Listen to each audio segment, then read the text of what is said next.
100% amount देते हैं तो आपको 40% तक का डिस्काउंट मिल जाता है। फॉर एग्जांपल 1 करोड़ का अपार्टमेंट आपको 1 करोड़ में नहीं सिर्फ 60 लाख में दस्तयाब है। ये 1997 का LDA अप्रूव्ड कमर्शियल एरिया है कि जब तक ये प्रोजेक्ट कंप्लीट नहीं होगा अगला प्रोजेक्ट शुरू नहीं होगा। हमारी मेजॉरिटी ऑडियंस बहुत ज़्यादा अफेक्टेड है रियल स्टेट में, स्पेशली हाई राइज प्रोजेक्ट्स। ये फर्ज है कि हम इस प्लेटफॉर्म की वसातत से लोगों को एजुकेट करें, लोगों को अवेयर करें। हम बाद में हैं और जो काम हम कर रहे हैं वो खिदमत खल्क समझ के करें। लोग पहले हैं, customer first. Long term investment की तरफ जाएं। लॉन्ग टर्म और स्टेबल इन्वेस्टमेंट की जब बात करते हैं तो पाकिस्तान का रियल एस्टेट सेक्टर ही इस वक्त एक ऐसा सेक्टर है जो टेंजिबल है, जो लॉन्ग टर्म है। आपको पेशेंस रखना है और रियल एस्टेट मार्केट के अंदर मैंने ये देखा है जो पेशेंस रखता है वो उतना ही ज्यादा ROI लेता है। Hello and welcome, this is Hasan Ahmed और आज इस वक्त मैं मौजूद हूँ अलवाइज डेवलपर्स के हेड ऑफिस में, जहाँ मेरे साथ जो शख्सियत है इनका रियल एस्टेट की फील्ड में आना कोई रवायती अंदाज से नहीं था बल्कि एक नामवर जर्नलिस्ट है और आजकल रियल एस्टेट में एक अच्छा नाम बना रहे हैं और इसके साथ साथ अलवाइज टावर के ब्रांड एम्बेसडर भी हैं। तो चलिए वेलकम करते हैं रेहान तारिक साहब। अस्सलाम वालेकुम सर। अस्सलाम वालेकुम, कैसे हैं हसन? आप कैसे हैं? ठीक ठाक? बिल्कुल ठीक ठाक and thank you very much for coming to Alwaiz headquarters. Sir straight way हमारी मेजॉरिटी ऑडियंस बहुत ज़्यादा अफेक्टेड है रियल स्टेट में, स्पेशली हाई राइज प्रोजेक्ट्स में। आपकी आजकल पावर डील चल रही है तो ये किस हद तक उन्हें हील कर सकती है?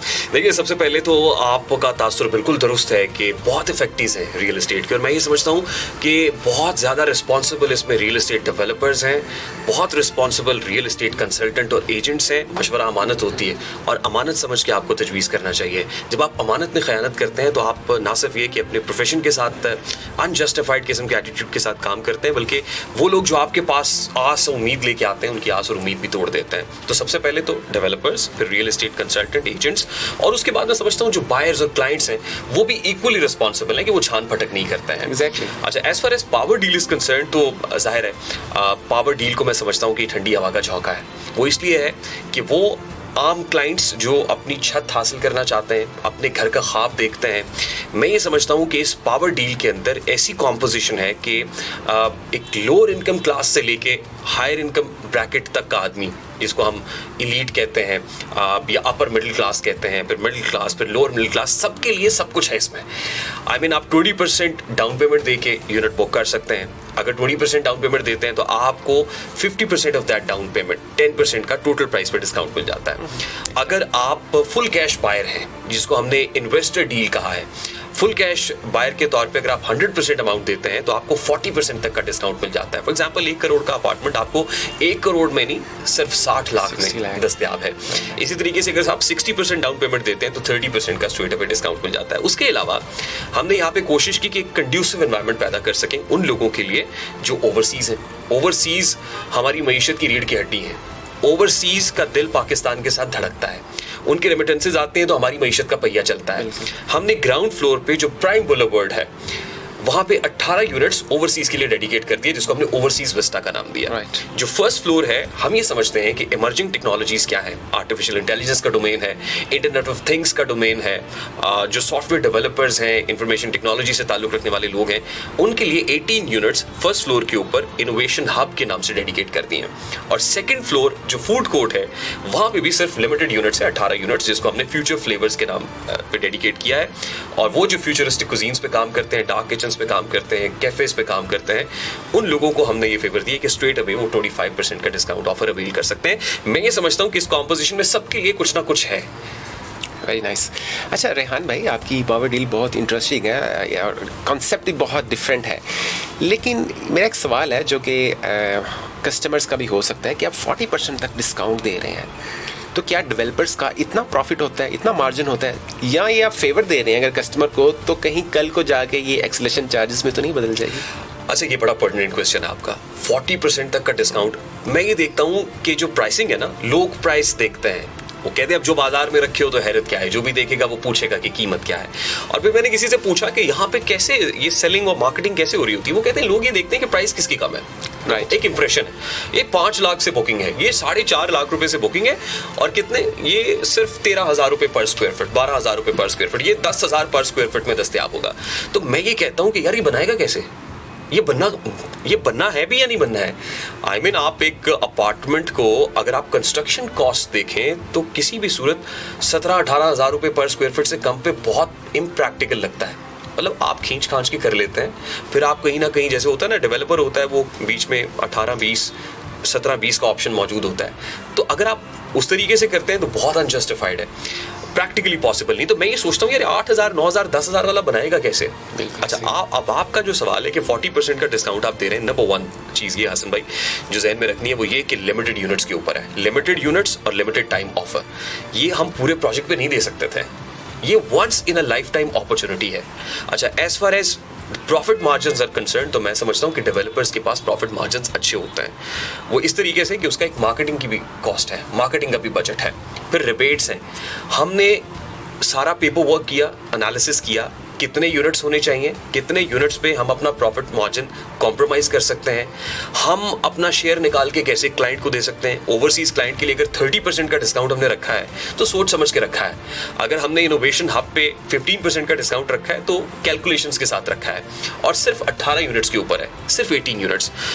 इतने बड़े प्रोजेक्ट के ऊपर जहां ग्राउंड प्लस 24 का प्रोजेक्ट है, उसमें लिमिटेड यूनिट्स पे ये ऑफर देने का मकसद ये था कि लोगों को एक तो अट्रैक्ट किया जाए, इस तरफ लेके आया जाए, उनको दिखाया जाए कि what are we doing, what always developers are up to, track record क्या है, आइए देखिए, जानिए, परखिए। और फिर दूसरा ये कि रियल एस्टेट मार्केट को भी मुझे लगता है कि ऐसी ठंडी हवा के झोंके की ज़रूरत थी कि एक पावर डोज लग जाती, ताकि जो क्लाइंट्स हैं ओवरसीज़ हों, लोकल हों, आना जाना लगे। वो कहते हैं ना कि और खुल जाएंगे 2-4 मुलाकातों में, जब आप डिस्कस करते हैं, टेबल पे बैठते हैं। और मैं ये समझता हूँ कि बहुत ज़रूरी भी है। जब मैंने आगे पहले सवाल के जवाब में कहा ना कि क्लाइंट्स भी इक्वली रिस्पॉन्सिबल है, तो देखिए वो क्या करते हैं, overseas client over the phone call वो ऐसे ही समझते हैं कि जैसे आप मिडिल ईस्ट में कहीं इन्वेस्ट कर रहे हैं, वो ऐसे ही समझते हैं जैसे आप यूरोप में या अमेरिका के अंदर इन्वेस्ट कर रहे हैं। पाकिस्तान में समहाउ और द अदर बहुत बहुत बहुत अनफॉर्चुनेट है, बहुत बदकिस्मती है कि हमारे यहाँ ठगी फ्रॉड होता है, धोखा होता है। लेकिन उसमें क्लाइंट को ये चाहिए कि अगर वो समंदर पार बैठा हुआ है तो अपने किसी अजीज को भेज दे, वो देखे तो सही कि डेवलपर है कौन, वो देखे तो सही कि एलिवेशन क्या है, वो देखे मैप्स क्या है, क्या इसके पास एनओसीज और डॉक्यूमेंटेशंस हैं भी या नहीं है। तो आप किसी और को दोष ना दीजिए, बल्कि खुद आप रिस्पॉन्सिबिलिटी लीजिए। जैसे आप खाना खाना नहीं भूलते हैं, ब्रेकफास्ट करना नहीं भूलते हैं, लंच करना नहीं भूलते, अपनी सेहत का ख्याल रखना नहीं भूलते हैं, बिल्कुल उसी तरह अपनी इन्वेस्टमेंट का भी ख्याल रखें। आपको ऐसा नहीं कि you just throw away your investments, आप देखिए, परखिए, छान पटक कीजिए। और हम ये समझते हैं कि पावर डील एक ऐसा रास्ता है कि जिसमें हमारे पास गुफ्तगू का मार्जिन है, बैठ के एक दूसरे को समझने का, परखने का मार्जिन है। और मैं आपकी वसातत से क्लाइंट्स को भी ये कहूँगा कि जब कहीं आप इन्वेस्टमेंट्स कर रहे हो तो 3 चीज़ें बड़ी इंपॉर्टेंट है। Number 1 is location, number 2 is developer, उसका ट्रैक रिकॉर्ड, और नंबर 3 इज़ डॉक्यूमेंटेशन, एनओसीज इसके पास हैं या नहीं है। तो ये सब चीज़ें मेरा ख्याल है ऐसे प्री रिक्विजिट्स हैं जिनको पूरा करना बहुत इंपॉर्टेंट है। वेल सर, क्वेश्चन जो है वो मेरा ये है कि आपके एनओसीज और डॉक्यूमेंट्स पूरे हैं? अच्छा, ये सवाल भी बिल्कुल बड़ा पर्टिनेंट क्वेश्चन है। जिस जगह पे अलवाइज टावर बनने जा रहा है, ये 1997 का LDA अप्रूव्ड कमर्शियल एरिया है। बहरिया टाउन सेक्टर ए सबसे पहले तो पहला LDA अप्रूव्ड सेक्टर ए ही था, राइट। और उसके बाद बहरिया टाउन मस्जिद तक LDA अप्रूव था। अब कुछ ब्लॉक्स ऐसे हैं जो LDA अप्रूव्ड हो गए हैं। सबसे पहले तो ये इत्मीनान की बात है। दूसरी बात, लोग ये पूछते हैं कि ये बहरिया टाउन का है, ठीक है, ये प्लॉट किसका है, बहरिया टाउन का है या डेवलपर का है? तो मैं ये बता दूं कि ये अलवाइज डेवलपर्स का प्लॉट है, ये कोई जॉइंट वेंचर नहीं है। अलवाइज डेवलपर्स ने ये प्लॉट बहरिया टाउन से परचेज किया है, इसको एक्वायर किया है और एनओसीज के साथ किया है। इसके लिए बड़ा आसान सा हल है कि अगर आप ये जानना चाहते हैं कि इसका एनओसी है या नहीं है, तो आप बहरिया टाउन ऑफिस चले जाएं, ठीक है। जो हेड ऑफिस है वहाँ से जाके आपको अंदाज़ा हो जाएगा कि ये प्लॉट किसकी मिल्कियत है। और एक प्राइवेट लिमिटेड कंपनी की मिल्कियत है, अलवाइज डेवलपर्स प्राइवेट लिमिटेड की, जो मेरा ख्याल है कि प्राइवेट लिमिटेड एंटिटी होना और मिल्कियत होना किसी फ़र्द वाहिद के नाम पे नहीं बल्कि कंपनी के नाम पे है। तो इसके एनओसी बिल्कुल मौजूद है। एनओसी हुआ तो जो LDA अप्रूव्ड कमर्शियल वहाँ ऑलरेडी बना हुआ था वो डिमोलिश हुआ। बहरिया टाउन ने उसको 6 महीने के अंदर डिमोलिश करना होता है, लेकिन अल्हम्दुलिल्लाह 3 महीने के अंदर बड़ा फास्ट ट्रैक के ऊपर वो डिमोलिश हो गया। अब इसकी पोजीशन एक्वायर कर लिया इसको अलवाइज डेवलपर्स ने, और यहाँ पे एक्सकेवेशन शुरू होने जा रही है immediately after this power deal. यानी 50 डेज टोटल पावर डील के थे, 50 दिन 50% फ़ायदा, और इमीडिएटली 51वें दिन आपको एक्सकेवेशन होती हुई नजर आ रही होगी इसमें। सर, हमारी मार्केट में प्रॉब्लम है, स्पेशली हाई राइज में प्रोजेक्ट्स बहुत डिले होते हैं, आप क्या एक्सपेक्ट करते हैं कि अल्वाइस टावर ऑन टाइम डिलीवर होगा? देखिए ना, आप मार्केट में बैठे हुए हैं और मार्केट की पल्स को बहुत अच्छे तरीके से समझते हैं, आपको पता है यहाँ पे क्या होता है। मेरे लिए यहाँ पे आके बड़ी अचंभे की बात थी कि सबसे पहले तो आप एक प्रोजेक्ट शुरू करते हैं, वो प्रोजेक्ट कंप्लीट होता नहीं है, आप दूसरा प्रोजेक्ट स्टार्ट कर देते हैं, दूसरे में कदम रखते हैं, आपको हाइप मिलती है, आप कहते हैं नहीं चलो अब थर्ड। मैं I don't want to mention anyone, मैं नाम नहीं लेना चाहता, आप मुस्कुरा रहे हैं, आपको भी पता है। जी जी। एक कमिटमेंट मैंने अल्वाइस डेवलपर्स से ली। देखिए, एलिगेंस टावर रिकॉर्ड टाइम के अंदर कंप्लीट हुआ, ग्रे स्ट्रक्चर खड़ा हुआ है, 6 से 8 महीने के अंदर ग्रे स्ट्रक्चर कंप्लीट हो गया, क्रेडिबिलिटी बनी मार्केट के अंदर। ये मैंने कमिटमेंट ली कि जब तक एलिगेंस पूरा नहीं हुआ था, आपने कोई नया प्रोजेक्ट शुरू नहीं किया। अल्वाइस टावर उस वक्त आया जब ग्रे स्ट्रक्चर कंप्लीट हो चुका हुआ था एलिगेंस का। जब तक अल्वाइस टावर कंप्लीट नहीं होगा, तब तक कोई तीसरा प्रोजेक्ट नहीं आएगा। यहाँ पे लोग करते ये हैं कि एक प्रोजेक्ट, दूसरा प्रोजेक्ट, तीसरा प्रोजेक्ट, चौथा प्रोजेक्ट, ट्रक की बत्ती के पीछे लोगों को लगा देते हैं। हमारी ये कमिटमेंट है और डेवलपर के साथ भी यही बात है कि जब तक ये प्रोजेक्ट कंप्लीट नहीं होगा, अगला प्रोजेक्ट शुरू नहीं होगा। और एस्केलेशन चार्जेस की जो बात है वो तभी पड़ते हैं जब प्रोजेक्ट डिले होता है। जब डिले होता है तो इन्फ्लेशनरी प्रेशर आता है, इन्फ्लेशन चार्जेस क्लाइंट के ऊपर जाते हैं, लेकिन अगर डिले ही नहीं होगा तो फिर एस्केलेशन चार्जेस कैसे? तो we are very much sure इंशाल्लाह कि 4 साल का पेमेंट प्लान है, इसको 3 साल के अंदर अंदर कंप्लीट कर रहे होंगे इंशाल्लाह। सर, आप अल्वाइस टावर को मार्केट कर रहे हैं, मेरा ये मानना है वो सबसे प्रोडक्ट बेस्ट हो सकती है अगर आप किसी को वो सेल कर रहे हैं तो आप उसकी ख्वाहिश खुद भी रखते हो बाय करने की। क्या आपकी कोई बुकिंग है अल्वाइस? अच्छा, इंटरेस्टिंगली मैं आपको बताऊं, मेरा अल्वाइस डेवलपर्स के साथ जो ताल्लुक कायम हुआ वो एज एन इन्फ्लुएंसर या एज अ ब्रांड एम्बेसडर नहीं हुआ था, बल्कि वो एज एन इन्वेस्टर ही हुआ था। मैं सबसे पहले आपको बता दूं, मेरी जो पहली मुलाकात थी आमिर वाइस साहब से, वो एलिगेंस टावर से मुताल्लिक थी और एलिगेंस टावर में इन्वेस्टमेंट को लेकी थी। फिर मैंने 2 साल तक देखा, ये ताल्लुक रहा और मैंने देखा कि यार क्रेडिबल लोग हैं। उसके बाद ना वो कहते हैं कि बादशाहत का दौर था और बादशाह सलामत ने एक बावर्ची को अपने दरबार में बुलाया और बहुत सारे इनामों इकराम से नवाजा। अब बावर्ची बहुत खुश हुआ, उसने बादशाह सलामत से पूछा, बादशाह सलामत ये लुत्फ़ो करम क्यों? ज़ाहिर है बादशाह जब किसी को नवाजता है तो एक पलड़े में उसको रख देता है और दूसरे में हीरे जवाहरात अशरफियाँ। ज़ाहिर है बादशाह की अपनी कैपेसिटी के मुताबिक है। वापस गया बावर्ची खाने में और उसने कुंडी लगाई, लॉक किया दरवाज़ा, टेप रिकॉर्डर ऑन किया और नाचना शुरू कर दिया। बड़ा खुश था ना, उस दिन सेलिब्रेट कर रहा था। देन ये बावर्ची बरादरी का एक और शख्स आया, उसने दरवाजे पे दस्तक दी। उसने कहा, भाई क्यों दम मचा रखा है, बड़ा शोर शराबा है। उसने कहा, तुम्हें नहीं पता, आज बादशाह ने बुलाया था और बादशाह ने ये सब कुछ दिया मुझे। उसने कहा, ये क्यों? उसने कहा, बादशाह ने कहा तुम खाना बहुत अच्छा बनाते हो। अच्छा। तो बावर्ची ने कहा कि तुम बेवकूफ़ आदमी हो। जिस दिन बावर्ची बरादरी का कोई शख्स कहेगा ना कि तुम अच्छा खाना बनाते हो तो उस दिन तुम्हें मानूंगा। बादशाह को क्या पता खाने की डायनामिक्स क्या होती है। तो जब मैं बहरिया टाउन में आया तो मैंने देखा कि पूरी रियल एस्टेट कम्युनिटी एक कंसेंसस रखती है कि अल्वाइस डेवलपर्स कमिटमेंट के पक्के हैं, ये प्रोजेक्ट को डिलीवर करेंगे। एक मेरा अपना एक्सपीरियंस था एलिगेंस के अंदर, और फिर जब मैं यहाँ आया as an influencer, as a brand ambassador join किया, फिर मैंने रियल एस्टेट मार्केट को पढ़ा बहरिया टाउन की, तो एक चीज़ पे तो सबका इत्तेफाक है कि they are very much committed people, they are very much loyal to their project और इंशाल्लाह इसको डिलीवर करेंगे। Well sir, we are near to the closing. Final question मेरा ये है, आपकी क्या सजेशन है कस्टमर्स को जो स्पेशली पॉडकास्ट देख रहे हैं इस प्लेटफॉर्म के थ्रू? आप चूँकि एक एंकर पर्सन हैं, आप पाकिस्तान की माशी सरगर्मियों के साथ खूब वाकिफ़ रहते हैं, कि वो अल्वाइस टावर में क्यों बुकिंग करवाएं? ठीक, अच्छा, एक तो आपने अल्वाइस टावर स्पेसिफिक पूछा, लेकिन मैं ये समझता हूँ आपका भी और मेरा भी ये फ़र्ज़ है कि हम इस प्लेटफॉर्म की वसातत से लोगों को एजुकेट करें, लोगों को अवेयर करें। हम बाद में हैं और जो काम हम कर रहे हैं वो खिदमत खल्क समझ के करें। लोग पहले हैं, customer first, project after, customer first. और कस्टमर्स को, वो भले ओवरसीज़ बैठे हुए हैं, 7 समंदर पार बैठे हुए हैं या पाकिस्तान में बैठे हुए हैं, एक चीज़ मैं 10 बस्ता कहूँगा, हाथ जोड़ के जिसको कहते हैं विनती करना, वो मैं करूँगा कि जब आप कहीं पे भी इन्वेस्टमेंट कर रहे होते हैं तो खुदा का वास्ता है, आपकी हार्ड एंड मनी है ना, सारी ज़िंदगी की जमा पूंजी है, तो you don't need to throw away your जमा पूंजी अपने बच्चों के लिए, बल्कि आप पूरा पेपर वर्क करें, आप निकलें, आप मार्केट का एनालिसिस करें, कॉस्ट एनालिसिस भी करें और क्वालिटेटिव एनालिसिस भी करें।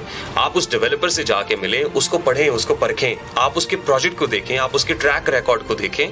और फिर जाहिर है जब आप समंदर पार पाकिस्तान में अगर वो इन्वेस्टमेंट कर रहे हैं तो उसके अंदर एक कम्युनिटी सर्विसिंग का जज्बा भी होना चाहिए कि they are giving back to their homeland. Ultimately कहते हैं कि आग लगे या आंधी आए दिया जलाए रखना है, घर की खातिर 100 दुख झेलें घर तो आखिर अपना है। तो अल्टीमेटली तो आपको रिपैट्रिएट करना होता है ना अपने होमलैंड में। और मैं आपको ये बता दूं सर, बीइंग जर्नलिस्ट, इस वक्त जो अनसर्टेनिटी नज़र आती है या मार्केट के अंदर आपको एक नज़र आता है स्टॉक मार्केट क्रैश कर गई है, तो ये अनसर्टन इक्विटी मार्केट्स हैं। और हमेशा इन अनसर्टन इक्विटी मार्केट से जब आप पैसा निकालते हैं तो आप कोशिश ये करते हैं कि स्टेबल मार्केट की तरफ जाएं, आप लॉन्ग टर्म इन्वेस्टमेंट की तरफ जाएं। लॉन्ग टर्म और स्टेबल इन्वेस्टमेंट की जब बात करते हैं तो पाकिस्तान का रियल एस्टेट सेक्टर ही इस वक्त एक ऐसा सेक्टर है जो टेंजिबल है, जो लॉन्ग टर्म है, जो सर्टन है कि कम से कम आप यहाँ पे अपना पैसा रखेंगे तो ये 2, 3, 4 साल के अंदर बढ़ना है। और एक चीज़ और सर, वो ये कि लोग बहुत बेसब्रे हैं, बहुत उतावले हैं। लोग उनके पास आते हैं और वो कहते हैं यहाँ इन्वेस्ट करें, अगले 3 महीने में आपका रिटर्न डबल हो जाएगा, जो ROI है वो डबल हो जाएगा। भाई ये कोई डबल छात तो नहीं है। आप इस माइंडसेट के साथ आइए कि आपको सब्र रखना है, आपको पेशेंस रखना है। और रियल एस्टेट मार्केट के अंदर मैंने ये देखा है जो पेशेंस रखता है वो उतना ही ज़्यादा ROI लेता है बनिस्बत उसके जो इम्पेशेंट होता है। जो इम्पेशेंट होता है और बहुत जल्दी जो है ना वहाँ से कुछ लेना चाहता है। तो इस वक्त मैं सिद्ध के दिल से बता दूं कि रियल एस्टेट मार्केट में इस वक्त ऐसी कोई चीज़ नहीं है कि डबल शाह बैठा हुआ हो वहाँ पे, वो कहे पैसा ले आओ मैं डबल करके अगले दिन तुम्हें दे दूंगा, ऐसा नहीं होने वाला है। यहाँ पे भी जब आप आ रहे हैं तो आपको इस तरीके से आना है और इस तरह से आना है। एक तो ये डेवलपर जो एडवाइस डेवलपर्स हैं वो इस बात पर बिलीव नहीं करते कि आप कहीं पर भी जो है बुकिंग कराते हैं तो उसके बाद आपको गारंटेड रेंटल आना शुरू हो जाए। वो समझते हैं कि वो सूद के ज़ुमरे में है। आपके साथ 4 साल का एग्रीमेंट है, 4 साल की एग्रीमेंट के बाद हम 12% रेंटल यील्ड की बात करते हैं, 0.6% ऑफ द प्रोजेक्ट की बात करते हैं। वो 4 साल के बाद है, पोजीशन के ऊपर है, उससे पहले पॉसिबल नहीं है। तो अल्वाइस टावर में अगर आप इन्वेस्टमेंट कर रहे हैं तो आपको 4 ईयर पेमेंट प्लान के ऊपर कम से कम 3-3.5 साल का जहन रखना चाहिए। और I am very much sure कि रिटर्न भी डबल हो जाएगा और रेंटल यील्ड भी 12% हो जाएगा। Well, thank you so much Rehan भाई फॉर योर प्रीशियस टाइम। मुझे उम्मीद है कि देखने वाली तमाम ऑडियंस को उनका कॉन्सेप्ट क्लियर हो जाएगा आपकी इन बातों से। सो गाइज, आपने अल्वाइस टावर की सारी इन्फॉर्मेशन ली। पावर डील कब तक है? बहुत लिमिटेड टाइम के लिए है। इसकी बुकिंग या डिटेल्स के लिए आप मेरे ऑन स्क्रीन नंबर पर कॉन्टैक्ट कर सकते हैं। Thank you so much. अल्लाह हाफिज़।